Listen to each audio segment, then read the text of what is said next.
Oh, thank you, Marty. And thanks to the library for inviting us to be here. Thanks to Kevin and you and whoever else had a part in inviting us and in setting this up tonight for us. It's a pleasure to be here. Yeah. And I know many of you very well. Anthony's wife is with us tonight too. Melissa's back there with Anthony. Yeah, and my husband too in the way back. And my husband way in the back. And many of you know us too. So it is wonderful because so often people who come to the readings are people with whom we've been friends for a long time or new friends. Or in the case of Leonie, for example, she found the book and loved the book and said, I'm coming to the reading. So I don't know the stories of others in the room, how it is you happen to come tonight, but I'm so glad that you're here. And we're a small group, so I'm just going to move up there, if that's all right with you. Is that all right with the videotaping? What if I sat down? Would that be? You do what you do. Okay. Well, this time I think I'll sit and make it a homey place because we're a small group and that's wonderful. So, okay. All right. So, I did prepare some notes though for tonight that, because as I was thinking about this evening and the reading for this evening, there were thoughts that kept coming into my mind, floating in and out, and I thought there's some things here I need to share with the folks that come tonight, not knowing who you would be. So I'll use some notes in the beginning, and then we'll do some readings from. All right. Well, thanks for being here. I assume that everyone who's in the room are poetry lovers, like me, and also lovers of the world, because in whatever way you found out about the reading tonight, you probably had some brush with the book and you know what the book is about. So, welcome, lovers. It's heartening to me to note that there's been a strong revival in love for poetry and for going to poetry readings and so forth. There was an article in August in the New York Times magazine. I don't know if anyone else read that article, but it was, for me, enormously interesting. It was by the executive editor of the New York Times magazine, Bill Keller. And he's a businessman of the first order. That's how he would describe himself first. But in it, he talks about and admits that he loves poems that engage both his head and his heart.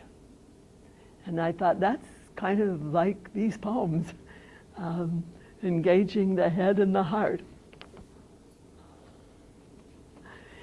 Poems that engage the head and the heart. And his suggestion in that article, and by the way, I typed up the HTTP for any of you that want to go online and read the article. I'll give you a copy of that later. But his suggestion was that it would be helpful, he thinks, to add some poetry readings to the agenda of Congress these days. That taking poetry into Congress might have a salutary effect. He says both as a respite and a stimulus for their work. Wonderful idea. I think most of us would agree. Here's a quote from that article. Poetry is open. It's an invitation to consider the inner lives and circumstances of others, be those living or non-living others. It's an invitation, isn't that wonderful, to consider the inner lives and circumstances of others. Well, it has been my pleasure in the last 4 months to present my little book of poetry on the street and to read from it and to share the stories from it with folks from Kalamazoo and beyond, and that's what we're going to do tonight. I have to confess to you that I have been a little astonished at where the book has gone, where the poems have taken it, I would say. both in Kalamazoo, but really now across the country. Hardly a day goes by that I don't get an email from someone saying, so-and-so shared your book with me, how do I get a copy? From places I would never dream that it might go. So, and I confess that is kind of astonishing for me. It's breached borders, I guess, that I never dreamed it would breach. The poems are in general very simple pieces, but I got a note from Caroline Fairless a couple of weeks ago. She's an Episcopal priest who just published a wonderful book. It's called The Space Between Church and Not Church, a sacramental vision for the healing of our planet. Wow. I had to get the book just to see what in the heck does that all mean. But she wrote me, and what she said is the poems are filled with the simplicity beyond complexity that Oliver Wendell Holmes spoke about. I hope that's true, because they are simple, but there is, I think, a great complexity to every life, and that's what the poems, I hope, where they will take us. This book was conceived as a really small, local, collaborative effort as a gift to ministry with community. Is there anyone here that doesn't know what ministry with community is? Okay. I could ask Kelly or Lori to talk a little bit about ministry with community, and I think Anthony will later on tonight talk about that too. But Kelly is the Operations Director for Ministry with Community, and if you're interested, please talk to her later. And Lori is the new Executive Assistant, right? So a little bit of turnover. So anyway, it was conceived as kind of a gift to ministry with community. I had been writing poems for a long, long time, and many of these poems grew out of my work when I was just volunteering at Ministry with Community. And so the idea came to me that maybe I could publish a small book and the profits would go to Ministry with Community. And here we are today. I wanted it to be a local project, and so that's what it is. The Kalamazoo Foundation gave me a little mustard seed grant of $250 to get started in their Changemaker program, and that's where I met Anthony, who was also in the Changemaker program with his photography and how he could serve the community with his photography. And as soon as we met, we said, maybe there's something we could do together here. But beyond that, beyond the Kalamazoo Foundation and Anthony, Tim Votiniak, who is a wonderful young man who is also a Kalamazooan, and he came on board. He and his friend Mary Beth Thomas came over for dinner one night, and we read some of the poems, and they wanted to be involved with it. Well, Tim mentored Anthony in some of the photography work because he is a wonderful photographer, and he also helped me with some of the computer things. And Mary Beth said, I'll format it for you. So doesn't it sound like Mary Beth Thomas? I'll format it for you. So she did all of the transferring of the poems from my little, electronic sends to her into the form that the book takes. Karen Dybeck, who's here tonight, was one of the first people that read the poems and encouraged me, and also was instrumental in helping me name it and helping me figure out how to group the poems into two segments. The first segment being voices, and the second segment being encounters. So great thanks to her too. Ann Paulson, a friend, gave me free advice. She's a communications person, gave me a morning of free advice on how you go about this complex and complicated process of getting a book in print. So, and then Portage Printing and JB Printing also were wonderfully collaborative. They hadn't done anything quite like this before, but they said, okay, well, all right, we'll give this a shot. We'll see what we can do. And of course, all the folks who purchased the book are true philanthropists themselves, because the money goes through us right to Ministry with Community, the profits. So you're all, if you decide to buy a book or have already bought a book, philanthropist yourself. And then through it all, my husband and my son, Ben, were reading the poems too and encouraging me. So gratitude and love to all those people. And to everyone who has been instrumental in getting the book out there. The number is just amazing. I'm surprised. Astonished is even a better word. So as I said, many of the poems were written as I volunteered at Ministry. Bits and pieces of our members' stories would come to light, or I would hear a phrase, a bit of a story, I would hear them speaking to one another, and so often the language was one of metaphor. And it was just a natural process for me, who's been writing poetry most of my life, just to respond to those. And that's how the poems grew out of those experiences and those relationships, really. So they're little vignettes that developed in my imagination as I listened to them. I think I make no mistake, because I think the attraction of the book, to a great extent, is the individuals that you'll hear about and read about in the book. The poems with their fictitious names, but completely real stories. And I really do hasten to say that. Every name that you see, because especially in the first part of the book, in Voices, each poem's title is the name of a person. But those are fictitious. However, the stories are not. I'm sorry to interrupt you, but Leonie. I really enjoyed your book. Okay, you had one name. Is that just that person, or did you fictionally do it against two people? Oh, well, that's a wonderful question. It's not one person. It's almost an archetypal person, as you'll see from the books. It's almost an archetypal person, and yet none of them are fictitious. It's the only way I can explain it. But thanks for that question, Leonie. Yeah, that's great. Sorry to interrupt. One of the letters I got recently said, in the book I found myself, my own story, though in superficial ways my life is so different from the folks I meet there. But I find myself. I've kind of treasured that comment.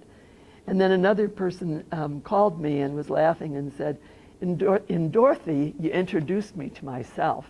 So when we read Dorothy tonight, perhaps you'll understand that. I think if we travel deeply enough along our own roads in life, we come down to that level that level of common humanity that we share.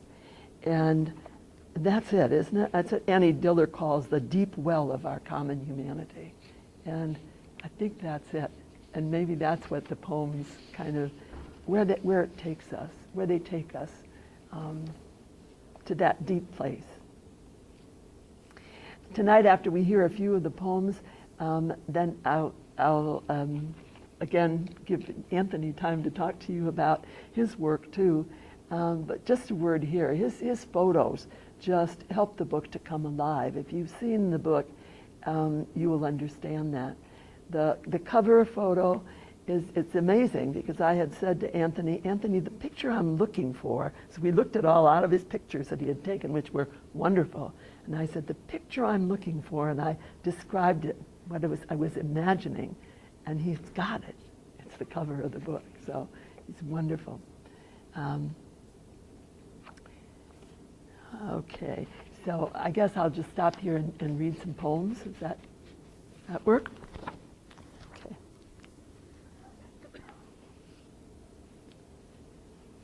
Okay. I'll start with Stephen, because months and months ago, when Karen first read my work, she said, I think this one should be first. You remember that? Stephen.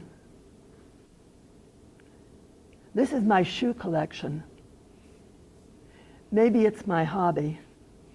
But maybe it's my passion, or maybe just my insurance, my collection of shoes. I keep them here at the bottom of my cart in a big green plastic bag stained with who knows what. Now, this is some insurance, a bag too dirty for others to investigate. You understand. They form a great foundation for my home on wheels, my shoes. Look here, this is what I have. Running shoes with no laces. Someone swiped them when I took off my shoes to wade in the park fountain. No class. My brogans, a little large, but if I wear 3 pair of socks, they're just right. My 3-season shoes, I call them. My Birkenstocks, these are very cool. Once a man asked me, how could I afford Birkenstocks? And I just laughed, and he turned away. My boots, well, not exactly mine. I'm holding them for James till he gets out of prison. And my slippers.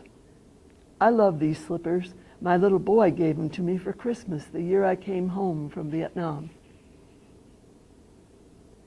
And now my snow boots. Heavy things to carry around all summer, but great for winter wear, as they say.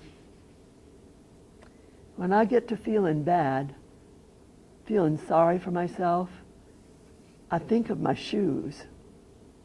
Sometimes I feel them through the plastic, and I think, how bad can things really be?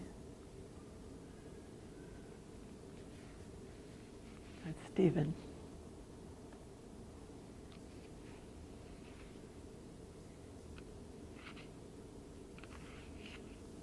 Here's Stephanie.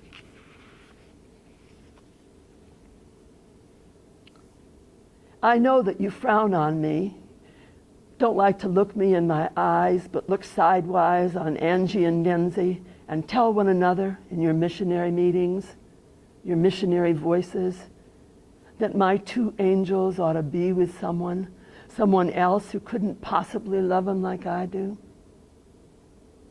You don't know, and there's no sense at all trying to explain that they're happy and that we smile a lot together. They love their chicken nuggets and fries and the way we laugh together when the warm rain falls on us, settling the dust after a hot summer day on the street. My kids sit on the good earth in the park, and they know all about the 2 ant colonies that live there in the northeast corner under the trees, scientists at the age of 3 and 4. They sleep lumped together in my friend's car, and their peaceful faces tell me that happy dreams float there behind their eyes. Me? I don't sleep so well these days. Mothers don't sometimes. Maybe even you sometimes. Sometimes we do worry about, isn't it so? Flu bugs and fever and the coming heavy winter. And Stephanie.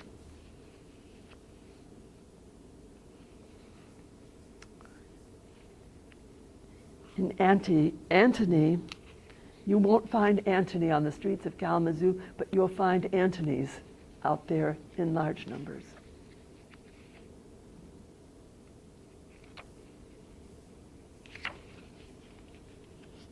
Antony, on a full moon night. Last night there was a full moon. I know that because I sat under it. But most of all, I know that because I can always feel that cold, beautiful chunk of earth. That's what the moon is, you know. Here in my stomach and along my arms and legs. And it tells me about loneliness and anger. My insides start to shake with sorrow and anxiety, just like all my old friends at the hospital used to. And maybe some of you in your beds do too. Have you ever noticed that even dogs bark and fight on full moon nights? Maybe we all miss and regret the loss of blessed darkness. Or maybe we're just angry about the cold but beautiful light that our souls cannot absorb. But what I want to know is this: why did they put us out here where the moon is even bigger and brighter, and there ain't no door to close on our fear?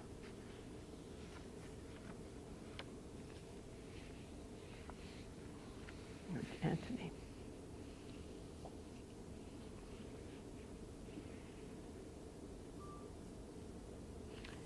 Geez, I hope I turned my phone off. I may not have. Let's go here. Oh, yep.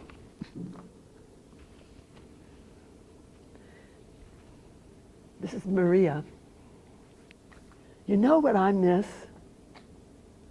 Such an odd thing, but more and more these days, I miss four walls. You know, not really exactly four walls, but I mean the walls that can close around me and shut out the noise and give me a little peace, some quiet. What I call my alone time.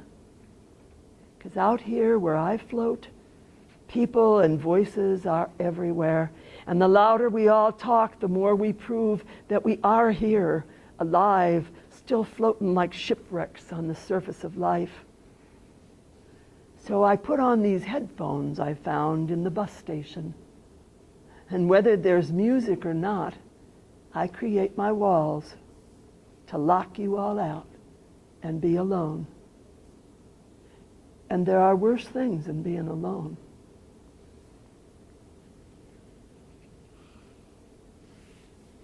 Maria.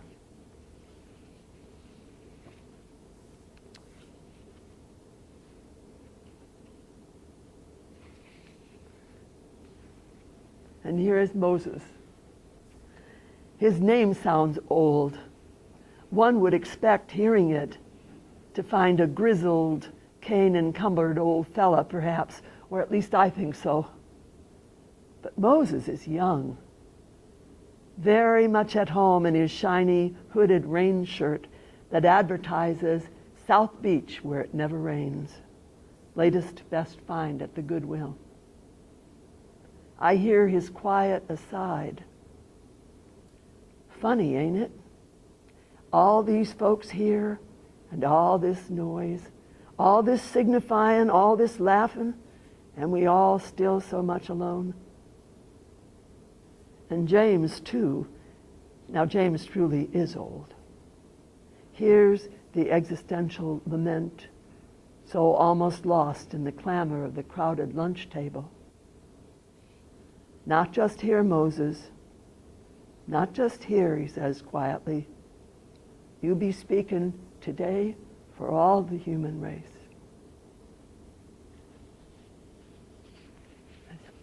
Young Moses.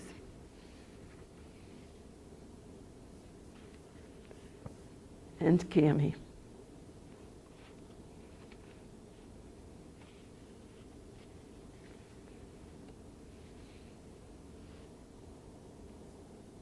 Cammie.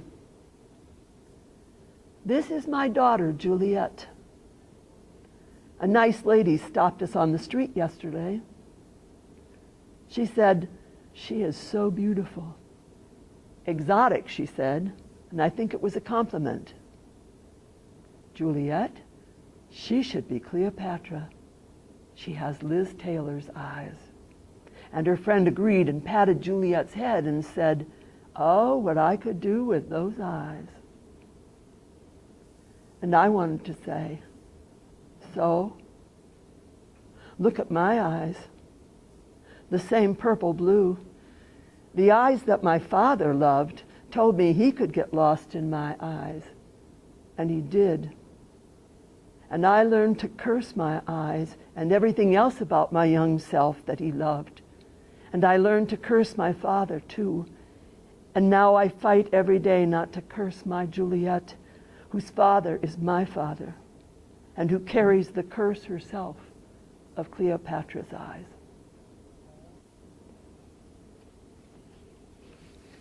Lots of camis too. Here's Patrick, and lots of Patricks on the street. You know that.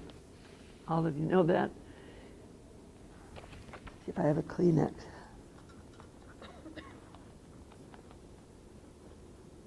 Anybody got a Kleenex? Thank you. How do I get it, honey? Ooh. Lovely. Thank you.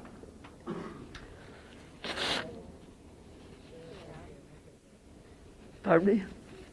Another one. Patrick. Geography.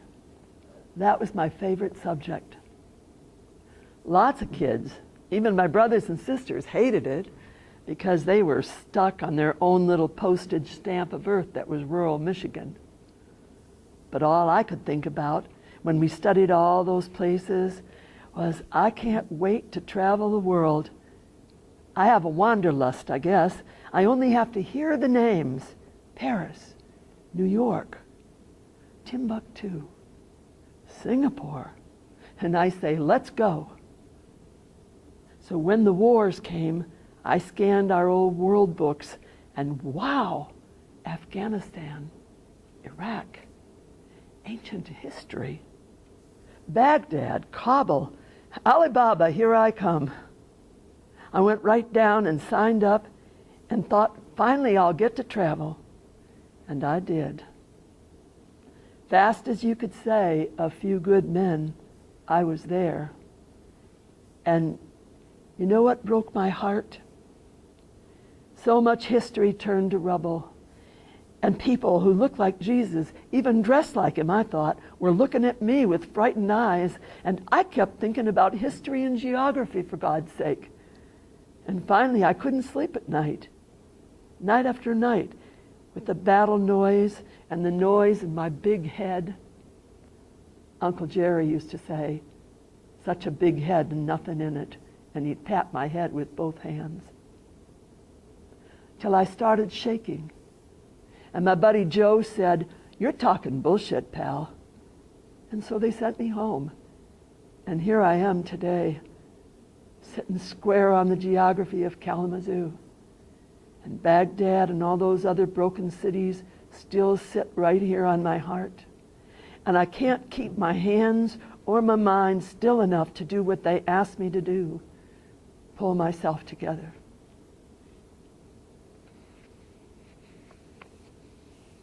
That's Patrick. Lots of Patricks. Now here comes Dorothy. This poem is called To Be Right. The first time I peeked into the backpack of old Dorothy, smelled the odor of old socks and Mickey D's stale beef and onions. Scent of home, she explained to me, laughing quietly. I spied her real treasure, a load of dog-eared puzzle books, Sudoku mostly, perfect squares filled in with fuzzy pencil etchings. No surprise, really, for another edition sat on her stretch-panted lap, clutched in knobbed hands. We sat together on the shaky folding chairs, hip to hip, in the silence demanded by concentration, while yet another number made its home in a small box, and time drained out upon the tile floor. I'm always looking for answers, Dorothy said after some minutes, to herself, and I thought, to me, it's such a comfort, isn't it, to fill in the blanks? Not many places where you know you're right. Right. I always wanted to be right. Yes. That's Dorothy. How many of you are Sudoku people?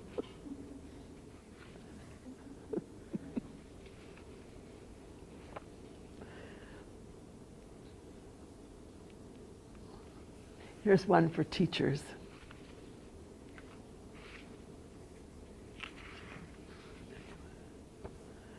Can you help me? Can you help me, lady? These papers I have to fill out, these stupid papers, asking questions that who could care? For instance, how am I to know about this one here? What do you think?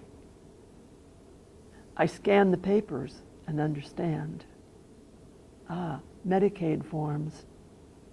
The stupid papers are the lifeline for him and his family. And so I put aside all else to hold and help him this morning. This one asks where you were born, I say. And he says, oh, that's easy. Right here. Where else? Here's another easy one, I say. How many children do you have? Oh, yeah, that's 5. And he's gaining confidence by the minute. We step along the question trail together, our heads close, laying out on the white paper, as he says with a grin, the facts, ma'am, only the facts. By now, I love this young man I'd never met before this morning. And as he leaves, he takes my hand and he says, thanks a lot. You know, I just forgot my glasses today, or I could have done this myself. He shuffles away and leaves me sitting next to Matt, the king of cynicism, who purses his eyes as they follow Mike out the door. He can't read, you know. Glasses, that liar. He can't read. No wonder he's on the street. I turn and look deeply into Matt's unhappy eyes, and I think but do not say. And you, Matt, what is your story?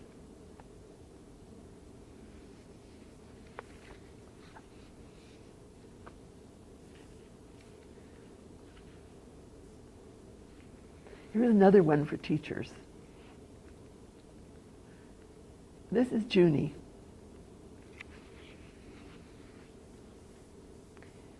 My 6th grade teacher, she's the friend I've never forgotten. She could see through me, but she never looked through me. When I didn't finish my work, because I hardly ever did, she would say, stay after school with me, and she would say, Junie, what were you thinking about when you were doing your math today? And I would tell her what was in my head, and she would say, well, you were taking a bird walk, weren't you? And we would walk together a while, right there and then, down that path of my distraction. And then she would say, well, that was interesting. Now I want you to do this math. And darned if I didn't. And when 6th grade was done, and I had to move on, she wrote me a note that said, Junie, you are a very creative thinker. And I felt like I was 10 feet tall. But then I got Mr. Thompson in 7th, and he realized what a lazy boy I was. That's what he told my mother. And at night, when my mind won't go to sleep, I wonder, who am I then? And I sleep better when I picture Mrs. Chambers' face.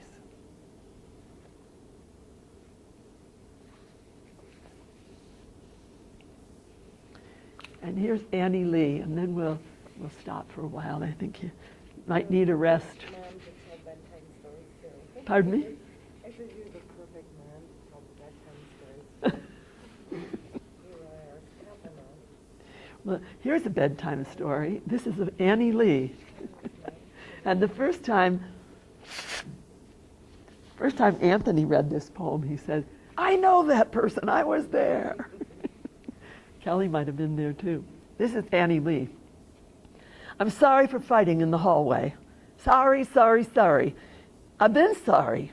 Sorry, sorry, all my life. I'm sorry I got bad hair in the flip of the dice.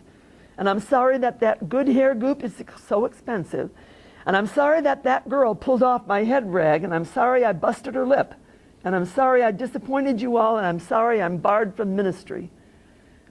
I'm sorry about my temper that lights a fire in my head, and sorry that my hands get pulled into those righteous flames when someone rags on me like that.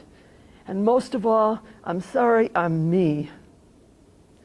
But do me a favor. Clue in that mean Lissa bitch and tell her she better watch out. A real story. That one is real from the start to finish.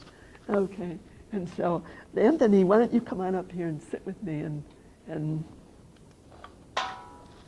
so Anthony and I met at Changemakers, and this is Anthony Graves, the photographer. We met at Changemakers, and somehow I just said, I know someone who needs to collaborate, and we did. And I'll let him tell his story. Let him speak. I get nervous sometimes, but forgive me. So I have to give God a hand, so you guys help me give God a hand, because none of this is possible. What I'm about to tell you would not be possible without God's hand on it. That we met, it is weird, we met at the Changemakers thing, and I had worked with Tim, who she mentioned before, on his Changemaker project, and the ladies at the Changemaker project seen how enthused I was about being in the photo thing, and I got this grant in the mail. And I'm not thinking, how can I make, well, first let's go back. I'm a recovering alcoholic, 3 years, 8 months, 3 years, 9 months now. And that's a unique thing. And before I got to the Changemakers thing, I needed something to do. I was like at 18 months, was working a little bit, and I was trying to find something to do to keep my time from going back to the other side of the tracks, you know what I mean? Keep that crazy thoughts off me, you know what I mean? So I decided, to go back to this photography thing. I had to go far back to find something that I really liked, and I had to go all the way back to like high school. And I loved photography in high school, so I got into it. And I, did a lot of, at the Kalamazoo Institute of the Arts. Ministry with Community actually helped me get my first camera. They helped me get the first start for the photography school. And then I went from there, got a scholarship twice. And I was working with Tim in his photography for Ministry with Community. And, that's when the lady said, well, we might give you a grant. And I'm like, I don't really know how to do a change maker or anything. I'm in the middle of changing myself, so how can I possibly do it? Just a photographer in training. And Tim, who's a great photographer, walked up to me and said, no, you're a photographer. Just believe it and say it. So I'm like, okay, I think I can do it. And as time went on, I met Marianne and I met Jim, and there were people in my life that are saying, you can. So that made me say, I think I can. You know what I mean? And it goes on, but going back, I'm nervous again. Going back, Okay. I remember, I just remember sleeping on the park bench in the cold, like up there, and I remember all the drinking and carrying on. The last time, I just remember I had nobody else to blame. I had ran out of people to blame. I had ran out of options, period. And, I had to find a way out of it. So, with a long detox and some 12 steps, I found my way into relearning how to be mannerable, relearning how to be productive, going to work every day and stuff like that, paying your bills. That helps homelessness too when you pay your rent. But Congratulations. Thank you. That's like I said, God first. But as I move forward, I'm finding that it's not just me that I can help along the way. I'm finding that life is about extending your hand to the next person anyway. If you want to describe love or love in action, it's today I help you, so tomorrow somebody help me. And that's where I'm meeting Marianne and Jim, Tim. These folks have been doing this for so long, it's like autopilot to them. So when I cling a hold of them, I'm learning how to be more, I have to be productive for my own bill's sake. But for the bigger picture, the bigger picture, the bigger blessings, might you say, the things that Marianne does, the poetic justice to this homeless situation is beautiful. I think you've heard it already, but it's still a predicament that a lot of people have to work their way out of. And Marianne and I she put this book together, and it's going toward a greater good. And now I'm seeing myself on the giving side of a place that I used to have to receive at all times. I had to go to ministry to eat. I had to go to ministry to take a shower, cry. There's a lot of things that I had to do that I had burned every other bridge, every single bridge. That, and the only door that wouldn't turn me away. It was a messy time in my life. It was just a messy time in my life, and the support system that I had to grasp a hold of, ministry gave it to me. And then from there, I learned how to let other people know where I'm at without being afraid of telling people where I'm at, because it's not always easy to say, hey, I'm a hopeless dope fiend, I'm a dopeless hope fiend now, though. But I used to be a hopeless dope fiend. But it's hard to put that in to let people know who you are. And I don't know. Talk. Talk. All right. I mean, Well, this has been really wonderful because it's when Anthony and Melissa first arrived at our home, and we sat and we read the poems together. There was that instant connection that said relationship and love. And I really think the book has been a work of love in many, many ways. That can sound kind of maudlin and kind of woo-woo, but it has been, the book was a work of love. And the photographs in the book are wonderful. If you haven't seen the book and you'd like to look at it, there's some in the back, and you can enjoy the photographs that are there. You'll notice that the photographs, just in general, you can't identify the people. There's only one, and that's Shirley. And Shirley was so thrilled to be in that book. She said, no, I want my face in there. So Shirley's in that book, and you'll love her too. Yeah, the people that's in the book, or the pictures, as she said, are from our community. There are people in our community. If you look back, that one shows no faces. Those are facts about life on the streets. Those are just the facts. But I put no faces with, because it's just the facts. But the second one, it's their faces, but it's their own words. So if you take a look, it'll be the people in their own words. And then, of course, there's Ministry with Community and what they do for the facts and the people. And I wanted to, I don't know. I had nothing else to give back to but to ministry, because they never said, Anthony, you can't do this. They said, Anthony, let us try. Or Anthony, we'll find a way. Stuff like that. Then I met my wife. And then that was like a whole different sunrise. You know what I mean? A whole different sunrise. And now I have a shoulder to cry on when I don't want to cry on nobody else's. I have Marianne now. Meeting Marianne, it is like, who would think we, like this? I see her every Tuesday. I look forward to going down and meeting with her every Tuesday for whatever's good going on or whatever's bad going on. I'm going to catch Mary in the little cubby hole, and we're going to get it off my chest, and I give her a hug and I leave. Who gave you that? Huh? Who gave you that? Yeah. God. Yes. And I That religious. Yeah, and you know, when I said I wanted to make a new way to live, and I had to find some new people in my life, you know, I really didn't reach out. I did, but you know, like she said, God put certain people in my life for certain things, and now, you know, I have my name on a book. Out of order.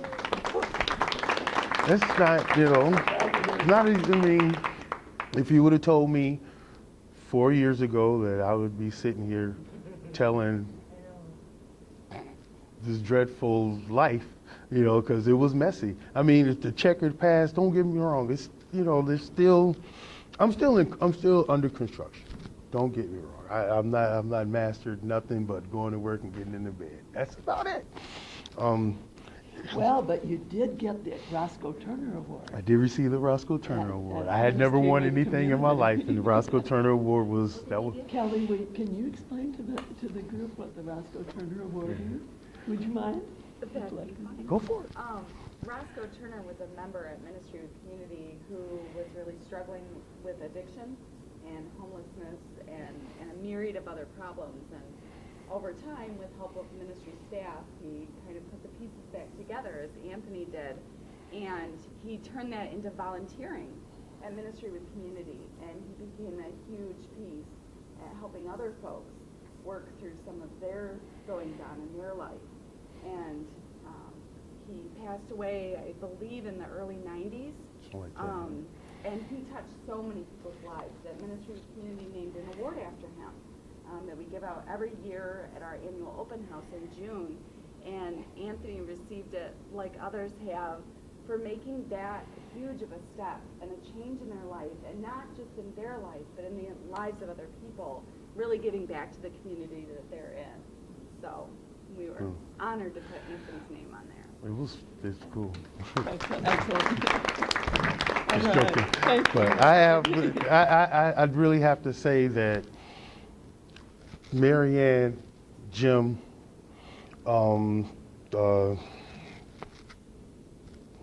Tim, I'm trying to think Mary of. Beth? No. Monica, yes. Oh, Monica. Yes, Monica. And Monica, who was the development director at Ministry Yeah. during this time. yeah, and you know, they pretty much plugged all these pieces together, and they said, we're going to make sure you be okay. You know, I never had to wonder, or I could reach out finally. You know, a lot of stuff bottled in, but you know, my checkered past is still, it still haunts me to some certain extent for as like employment or what have you. But I'm still working, you know. And You'll be all right. Yeah, we're going to be fine. We're going to be fine. We just, you know, as long as we just get the You'll be good. good list, just catch the bad list up. So, thank You'll you. be all right. All right. Just stay right there. Oh.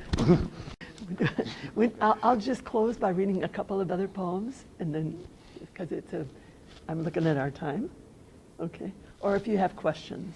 Okay. Just thought,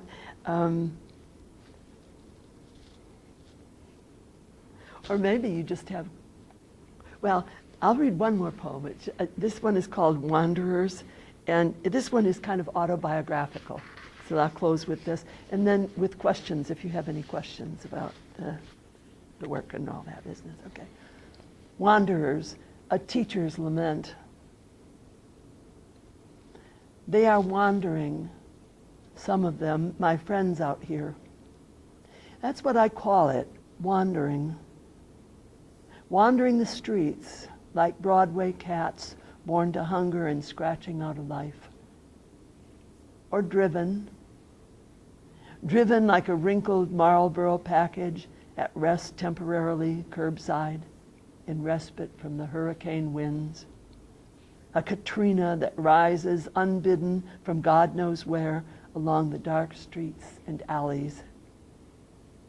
Their eyes meet and search the other's depths, looking for the familiar, for themselves perhaps in one another's eyes, trying to make the leap that creates understanding and empathy and mercy. And it happens again for me. They morph slowly and transport me over time. In the worn faces, I see the children of yesterday seated on their first grade benches, looking up at me. It's a time warp that breaks my heart open. And clear as church bells, I hear a child's wail.